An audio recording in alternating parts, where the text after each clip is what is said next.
Visited Italy after that, Croatia, maybe. Those Arab Spring things, you know, and I support really those uprisings for their freedom. I really admire their courage, and I really, of course, my best wishes to them.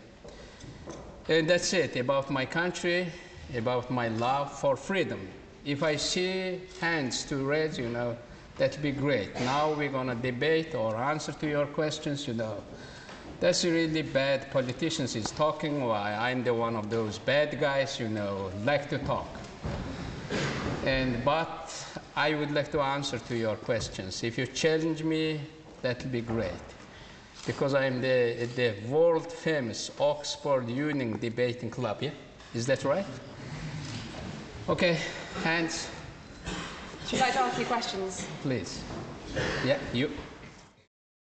But rather benefit from what could be an incredible opportunity of having a resource blessing. Yeah.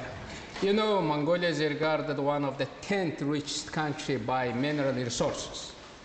This year, last 10 months, we have 20% of economic growth. And in the coming 10 years, we will have more than 10% economic growth. But it comes mostly from the mining. And there are many countries, you know, you studied that. There was my professor, I studied at Harvard University, my professor was Jeffrey Sachs, and his study showing that, you know, there are many countries actually failed because of their mineral resources, but few of them succeeded. And now I see that what kind of countries, what kind of nations, what kind of countries are succeeding. I usually see those are the open countries. Norway, maybe Australia, maybe Canada, they have open regimes. Those countries are actually governed by the instructions of their people, not governed by the, you know, those presidents and powerful people. Because of that, Mongolia, I regard my country as open country. You know, if we make mistake, our people criticize. If we make mistake, our, you know, media will report that, and from that we learn and we fix our mistakes, trying to fix it. I think that actually will bring us one of the successful countries, not ending up with that curse. You know, that wealth can be curse or blessing. But because of that openness, we are controlled by the will, and people usually demand good things. People's demand usually just. And other thing is good, you know, comparing 20 years ago or 30 years ago, today's network. We can study from other experiences.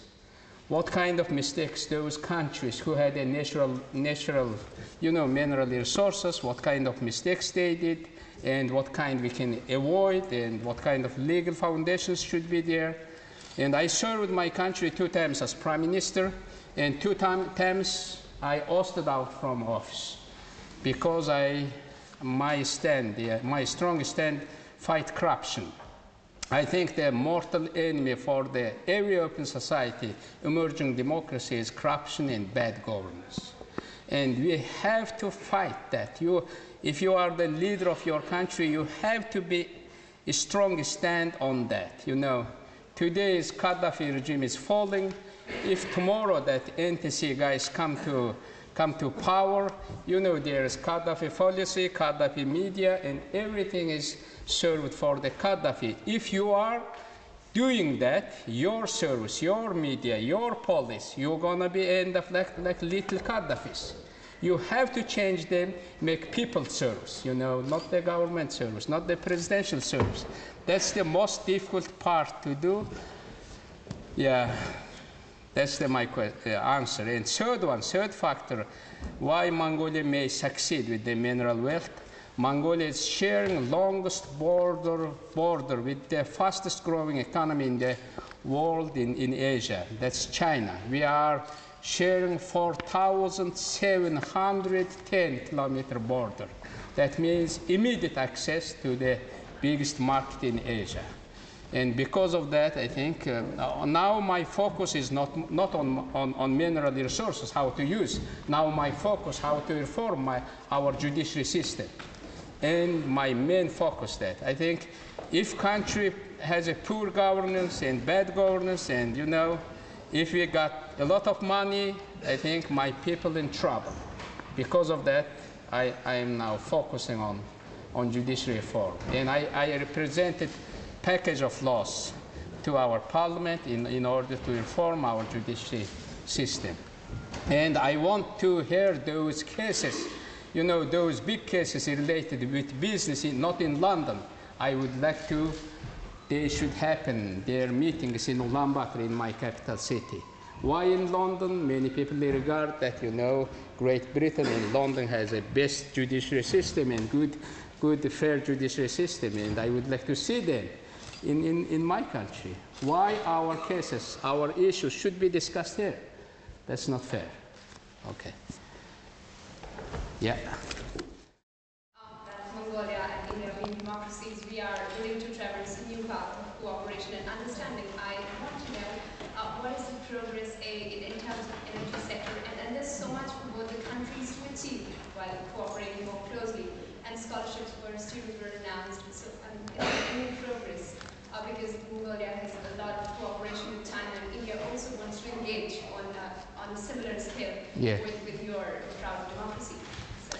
You know, my first state to visit as president, as my election, after my election, it was India. And President of India invited me. And of course, there were usually our heads of state usually go to one of neighbors. But I choose to visit India. You know, India is the world's largest democracy in the world. And we have a great spiritual ties between our two countries that account for thousands of years, you know. Because of that, I went to India. It was a great visit, and visit very successful ones. And just in September, I received your president in my country. And I really regard India's president is female, and I really regard her my sister. That human relations is very important, I think, between our nations. And now India is one of the countries that many Mongolian students are studying. In Cambridge, we have 6 of them. In India, we have 800 of them. That's good. You know, India has a great technological advancement in the world.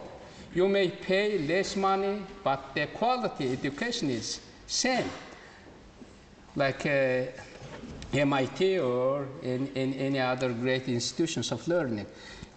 And also economic relations are improving our relations. You know, there are most populous 2 countries. One is China, one is India. And in terms of development, I think those 2 giants will balance, will make those balance, which we are all looking forward. Thank you for your question.